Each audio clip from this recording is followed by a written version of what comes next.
태초에 하나님이 천지를 창조하시니라. 오늘 우리에게 주신 하나님의 말씀은 야고보서 3장 13절부터 18절까지의 말씀입니다. 신약 성경 374면에 있습니다. 야고보서 3장 13절부터 18절까지의 말씀입니다. 계시의 말씀을 봉독할 때에 하나님의 음성을 들으시기를 바랍니다. 너희 중에 지혜와 총명이 있는 자가 누구냐?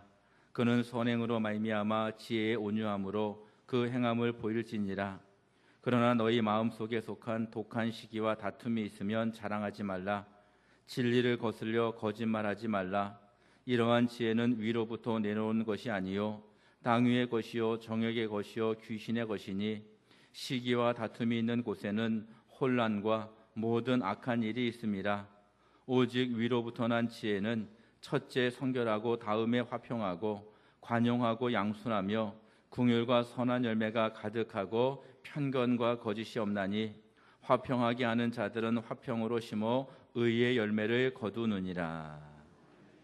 아멘. 오늘도 성전에서 예배드리는 모든 성도들에게 하나님의 은총이 가득하시기를 바랍니다. 이신득이라는 말이 있습니다. 이 성도들이 꼭 알아야 할 말씀인데요. 그 뜻이 무엇이냐 하면 믿음으로 말미암아 의롭게 된다는 것이지요. 이 로마서의 가장 핵심 중의 핵심인데 인간이 어떻게 구원을 얻느냐? 십자가에서 죽으신 예수님을 믿어야 하고 그 믿음으로 말미암아 의롭게 되는 축복을 누리게 된다는 뜻입니다. 이 마틴 루터를 비롯한 종교개혁가들이 가장 핵심적으로 말한 신학입니다. 이 신득이와 비슷한 말이 있는데 이 행득의입니다. 행위로서 의롭게 된다는 이야기인데 어떤 사람들은 두 말을 모순이라고 생각합니다. 이 신득이 믿음으로 의롭게 되느냐 행함으로 의롭게 되느냐라는 것을 잘 생각해 보면 모순이 아니라는 것을 알 수 있습니다. 믿음으로 의롭게 된 인간이 우리 그리스도인들이 이제 행함으로 말미암아 하나님 앞에 나아갈 때에 하나님께서 주시는 은총을 누리게 될 수 있다는 뜻입니다. 이행득이를 강조한 말씀이 어디냐 그러면 야고보서이고, 여러분 야고보서에서 가장 유명한 말씀이 무엇이냐 그러면 보통 사람들이 이렇게 이야기합니다. 행함이 없는 믿음은 죽은 믿음이다. 하나님을 믿는다고 하면서 행함이 없다는 것은 말도 안 된다는 것이지요. 하나님을 믿는다고 하면서 자기 멋대로 살아가는 것이 참된 믿음이 아니라는 뜻입니다. 이 참된 믿음이 무엇이냐? 믿고 행함이 있고 그 행함으로 말미암아 하나님을 기쁘시게 하는 모습이 있어야 된다는 것이지요. 이 한국 기독교를 기복주의라고 비판하는 사람들이 있습니다. 이들이 말하는 핵심이 무엇이냐면 믿음은 있는 것 같은데 행함이 없다, 이런 뜻입니다. 여러분, 기복주의의 특징이 무엇이냐면 나만 잘 되면 된다는 것이지요. 다른 사람이 어떻게 되든 상관이 없고 나만 잘 되면 된다라는 생각이 이제 기복주의인데, 기복주의로 살아갈 때에 믿음이 있는 것 같은데 행함이 없는 그러한 모습일 수밖에 없다는 것이지요. 이 성도들이 야고보서의 말씀을 잘 이해해야 합니다. 우리가 믿음으로 의롭게 되는 것이 너무나도 중요한데 여기서 멈춰서는 안 된다는 것이지요. 오늘도 성전에서 예배드리는 성도들이 꼭 기억해야 할 것은 우리가 믿음으로 의롭게 될 뿐만 아니라 한 걸음 더 나아가서 하나님께서 기뻐하시는 일들을 감당함으로 행함으로 의롭게 되는 은총까지도 누려야 될 줄로 믿습니다. 그러면 우리가 어떻게 살아가는 것이 행함이 있는 모습이겠습니까?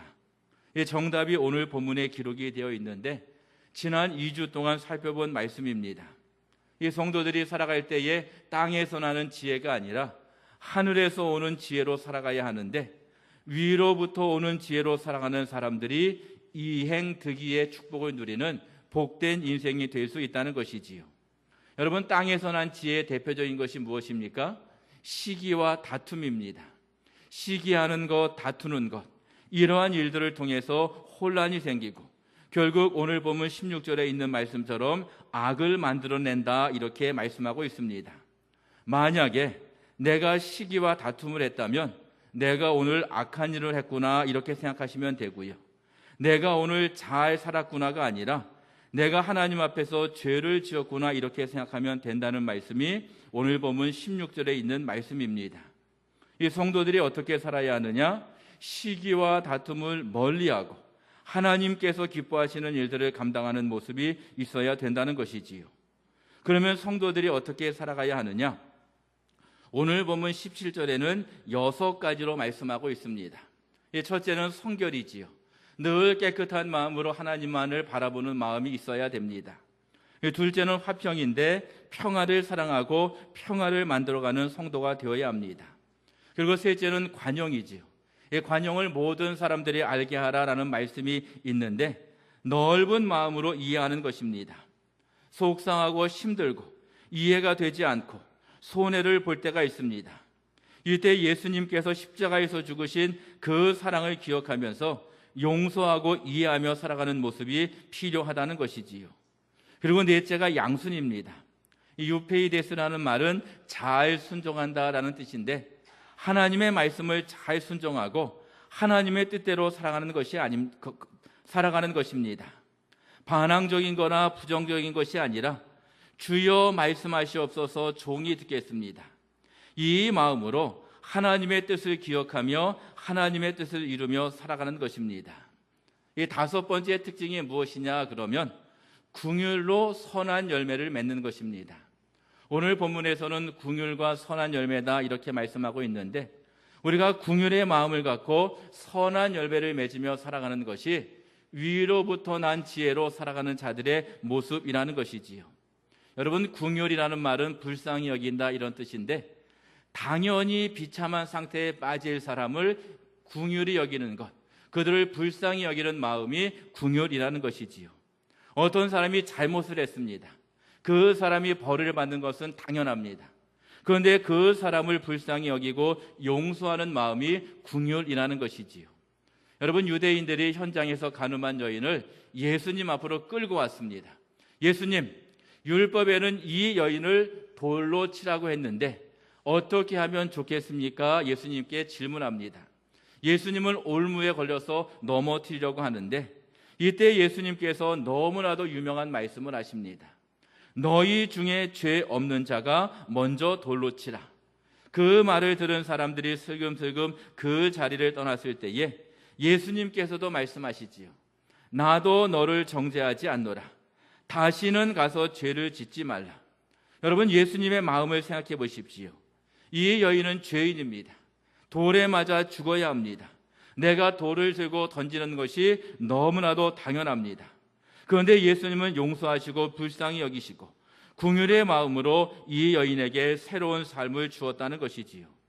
여러분, 예수님께서 십자가에서 죽으셨는데 왜 십자가에서 예수님께서 죽으셨습니까?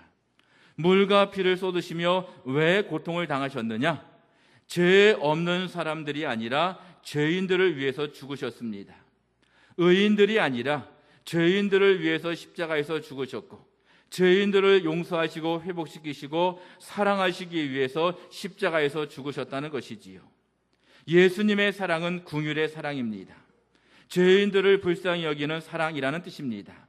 그래서 우리 그리스도인들이 하나님 앞에 나아갈 때에 늘 기도해야 합니다. 긍휼이 풍성하신 예수님의 모습을 본받아 나도 긍휼의 모습으로 살게 해주십시오. 우리도 긍휼의 모습으로 살게 해주십시오. 이렇게 기도하며 살아가야 된다는 것이지요. 우리가 믿음 생활 잘 한다고 하는 것이 무엇이냐 질문하면 긍휼의 마음을 가지고 살아가는 것이지요. 죄인들, 연약한 자들, 불쌍한 자들, 힘없는 자들, 그들을 바라볼 때에 불쌍히 여기는 마음을 가지고 살아가는 것이 예수님의 마음이고 긍휼의 마음입니다. 우리 그리스도인들이 긍휼로 살아가야 하는데 한 걸음 더 나아가서 긍휼로 선한 열매를 맺어야 합니다. 여러분, 긍휼로 선한 열매를 맺어야 한다는 뜻은 분명한데 우리의 마음속에 긍휼의 마음이 있다면 그것으로 끝나서는 안 된다는 것이지요. 이 긍휼의 마음이 표현되어야 하고 그 긍휼의 마음으로 연약한 자들의 손을 잡아 주어야 된다는 것이지요. 우리 주위에 많은 사람들이 연약하고 그 연약한 자들에게 긍휼의 마음으로 그들의 손을 붙잡아주고 함께 해준다면 그것이 선한 열매가 되고 위로부터 난 지혜로 살아가는 모습이 된다는 뜻입니다. 여러분, 인도는 큰 나라지요. 잘 사는 사람도 많고 연약한 사람도 많이 있고, 또 요즘 인도는 경제적으로 부흥한다 그럽니다. 이 모리 총리라는 사람이 정치를 잘해서 이 나라가 부흥하는 모습이 있고요. 또 인도 사람 하면 뭐가 생각이 나냐면 수학을 잘한다 그럽니다. 우리는 9구단을 외우는데 인도 사람은 19단을 외운다 이렇게 이야기하고, 인도 사람들은 손기술이 아주 좋아서 IT 업계에 아주 강점이 많이 있다 이렇게 이야기합니다. 인도에는 잘 사람도 많이 있습니다. 그런데 연약한 사람들도 많이 있습니다. 특별히 그 중에서 기독교인들이 가난한데, 인도의 종교는 힌두교입니다. 힌두교는 계급이 있습니다. 가장 낮은 계급을 수두라다 이렇게 이야기하는데, 그들보다 더 낮은 계급, 불가촉 천민이라고 하는데, 그들은 가난할 수밖에 없습니다. 일할 수도 없고 배울 수도 없고, 그래서 그들이 아주 어려운 모습으로 살아가는데, 그들 가운데 대부분은 기독교인입니다. 힌두교에서 받아주지도 않습니다. 그래서 그들 가운데 상당수가 기독교인인데, 가난하고 연약하기에 교회를 세울 수도 없고 지을 수도 없습니다. 교회가 낡고 또 교회가 많이 어려워도 새롭게 지을 힘이 없다는 것이지요. 그래서 경상도 지방에 가면 고린도 선교회가 있는데 600개의 교회를 건축해 주었다 이렇게 이야기하고, 또 우리 교회도 성도들이 함께 헌금하고, 또 성도들 가운데 감동된 분이 합쳐서 10개의 교회를 건축했습니다. 그들을 불쌍히 여기는 마음으로 헌금해서 선한 열매를 맺게 되었다는 것이지요. 이 사람들은 누군가를 도와주는 모습, 그 긍휼의 마음만 가지고 있는 것이 아니라 실제적으로 도와주고 함께해서 선한 열매를 맺을 때에 하늘 위에서 내려오는 지혜로 살아가는 아름다운 인생이 될 수 있다는 것이지요. 이 사람들이 누군가를 도와주려고 할 때에 먼저는 큰 것을 생각합니다. 큰 것을 해야 대접받는 건 아닌가요? 그 정도는 해야 도와주는 것 아닌가요? 라고 생각할 수 있는데, 우리 그리스도인들은 생각해야 합니다. 내가 할 수 있는 부분, 내가 감당할 수 있는 부분, 내 입장에서 최선을 다해서 선한 열매를 맺으면 그것을 통해서 우리의 기쁨이 있고 모든 사람들에게 기쁨이 있게 된다는 것이지요. 하나님께서 모든 것을 알고 계십니다. 모든 것을 알고 계시는 하나님께서 성도들의 마음을 알아주시고, 긍휼과 선한 열매를 맺는 그 성도들의 마음을 알아주시고 축복해 주신다는 것이지요. 믿음이 연약한 자들은 긍휼의 마음이 없습니다. 자기만 생각합니다. 자기의 주머니만 생각합니다. 그런데 위로부터 오는 성도들의 특징은 긍휼의 마음으로 선한 열매를 맺습니다. 당연한 죄로 그렇게 되었는데 불쌍히 여기는 마음이 있고, 그들에게 사랑을 베풀어서 선한 열매를 맺게 된다는 것이지요. 이 북한을 바라보는 시각이 여러 가지가 있습니다. 보수의 시각이 있고 진보의 시각이 있고, 또 여러 가지 일들이 있고, 통일이 되면 북한이 어떻게 될 것인가에 대한 시각도 서로 다릅니다.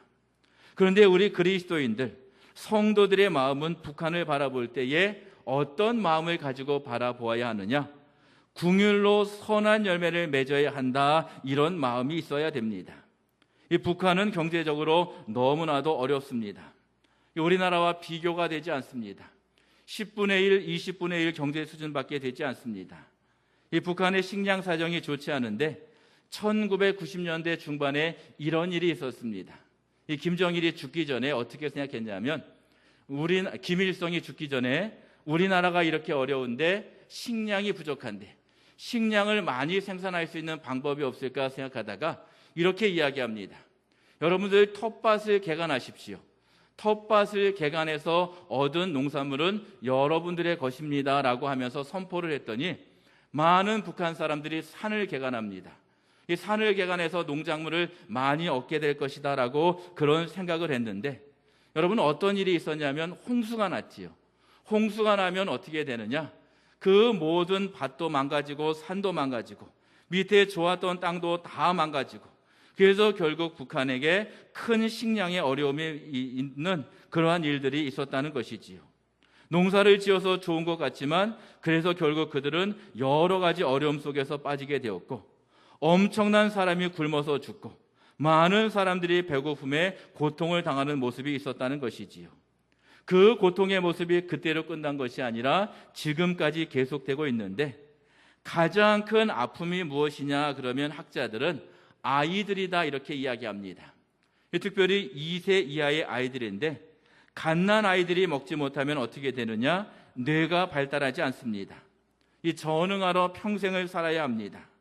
평생을 살아가는데 그들이 한두 명이 아니라 수백만 명이 된다는 것이지요. 이 학자들이 연구해 보았더니 그 아이들이 나중에 결혼을 해서 아이를 낳으면 그 아이들이 어떻게 되느냐라고 했더니 3대 정도는 가야 그 전응아의 모습이 해결된다 이렇게 이야기합니다. 그래서 학자들은 뭐라고 이야기하냐면 북한의 식량의 고통은 100년의 재앙이다 이렇게 이야기합니다.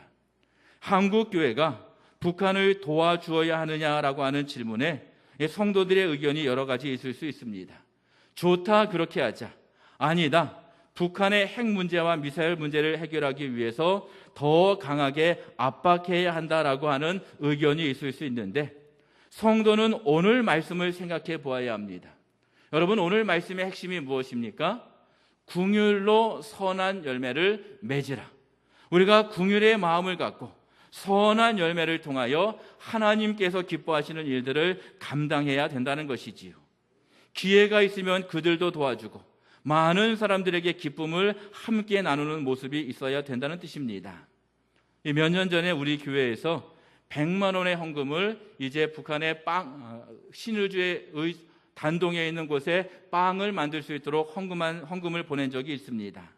이 고난주간에 금식해서 모은 헌금으로 기아 대책을 통해서 보냈습니다.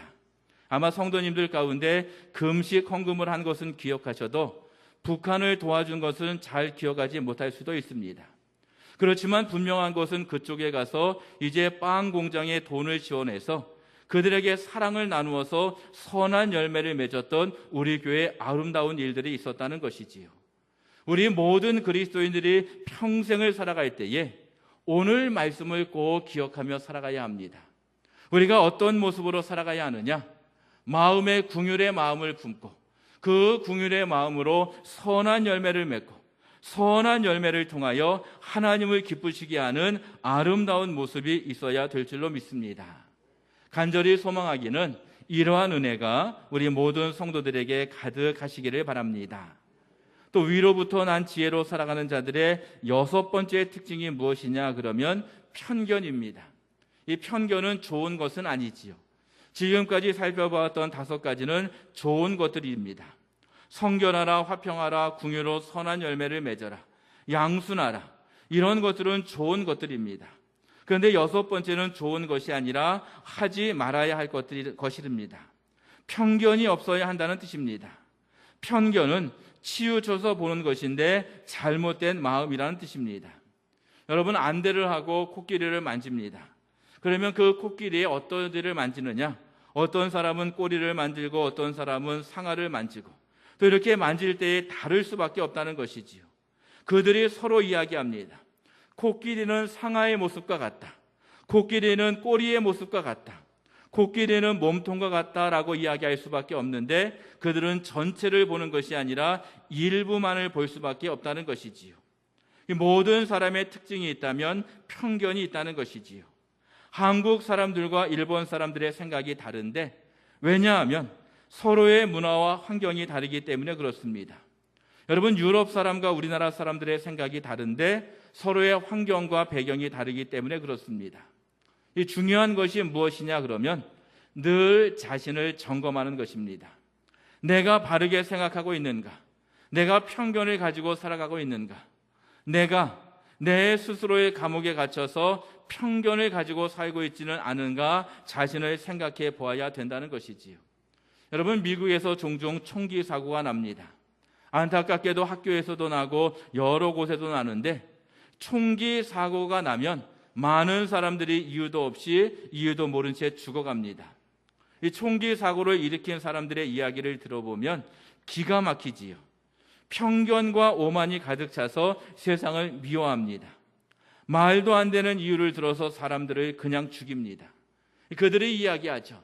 누가 나를 괴롭혔기 때문에, 사회가 나를 받아주지 않았기 때문에, 그래서 나는 모든 사람들을 죽여야 된다는 생각에 이렇게 총을 난사했다. 이렇게 이야기한다는 것이지요. 잘못된 마음 때문에 엄청나게 악한 일들이 일어났다는 것이지요. 이 정도는 달라도 이 세상에 많은 사람들이 편견을 가지고 살아갑니다. 자기의 의만을 주장하면서 자기의 모습이 진짜라고 내가 생각하는 것이 최고라고 생각하며 살아가는데, 우리 그리스도인들이 늘 기도해야 합니다. 편견이 아니라 바른 시각을 갖고 인생을 살아가도록 늘 기도해야 된다는 것이지요. 여러분, 잠언 말씀에 내 마음을 지키라 말씀하고 있는데, 우리의 마음을 지키는 것이 무엇이겠습니까? 편견이 아니라 바른 마음으로 인생을 살아가야 된다는 것이지요. 바른 마음으로 살아갈 때에 위로부터 난 지혜로 살아가는 아름다운 인생이 될 수 있다는 것이지요. 우리 그리스도인들이 이 땅에 살아갈 때에 꼭 기억해야 할 것은, 내가 편견이 아니라 바른 마음으로 살아가야 하는데, 바른 마음으로 살아갈 수 있도록 위하여 기도하고, 무엇보다도 바른 생각을 가지고 하나님 앞에 나아갈 수 있도록 늘 수고하는 모습이 있어야 된다는 것이지요. 여러분, 성도들이 무엇으로 행위를 온전하게 할 수 있겠습니까? 무엇으로 우리가 바른 마음으로 살아갈 수 있겠습니까? 정답은 성경입니다. 하나님의 말씀이 정답이라는 것이지요. 하나님의 말씀은 살았고 운동력이 있고 좌우의 날선검보다 더 예리합니다. 하나님의 말씀이 인생의 등불이고 하나님의 말씀이 사람을 온전하게 합니다. 이 성도들이 평생 마음판에 새겨야 할 소중한 진리가 있습니다. 내가 옳은 것이 아니라 하나님이 옳습니다. 내가 진리가 아니라 말씀이 진리입니다. 내 뜻대로가 아니라 하나님의 뜻대로 살아가는 것이 성도들의 바른 모습이라는 것이지요. 편견이 없다는 말은 하나님의 말씀대로 살아야 한다는 뜻입니다. 사랑하는 성도 여러분, 여러분들의 생각이 얼마나 옳은 것입니까? 여러분들의 생각이 옳은 것이 아니라 하나님의 생각이 옳기에 우리 그리스도인들은 자신의 생각을 내려놓고 하나님의 말씀으로 가득 채우며 인생을 살아가야 된다는 것이지요. 복 있는 사람이 누구냐? 오직 여호와의 율법을 즐거워하며 그 율법을 주야로 묵상하는 사람들입니다. 말씀이 내 안에 가득할 때에 편견이 아니라 바른 생각으로 인생을 살아갈 수 있게 되는 줄로 믿습니다. 요즘 속도보다 방향이 중요하다, 이런 이야기를 많이 합니다. 위로부터 난 지혜로 살아가는 자들의 특징인데, 편견이 아니라 말씀을 따라 살아갑니다. 말씀을 따라 살아감으로 복 있는 모습으로 살아갈 수 있게 된다는 뜻입니다. 사랑하는 성도 여러분, 오늘 본문의 말씀은 우리 그리스도인들이 평생 기억해야 할 아주 소중한 말씀입니다. 땅에서 난 지혜로 살아가서는 안 됩니다. 이 시기와 질투는 악을 만들어내고 혼란을 만들어냅니다. 그런데 위로부터 난 지혜로 살아갈 때에 우리가 평생 하나님의 사람으로 하나님께서 기뻐하시는 인생을 살아갈 수 있게 되는 줄로 믿습니다. 우리가 6가지의 말씀을 살펴보았는데, 이 6가지의 말씀을 잘 기억함으로 말미암아 하나님의 뜻을 이루며 살아가시는 귀하고 복된 인생들이 되시기를 우리 주님의 이름으로 간절히 축원합니다. 기도하겠습니다.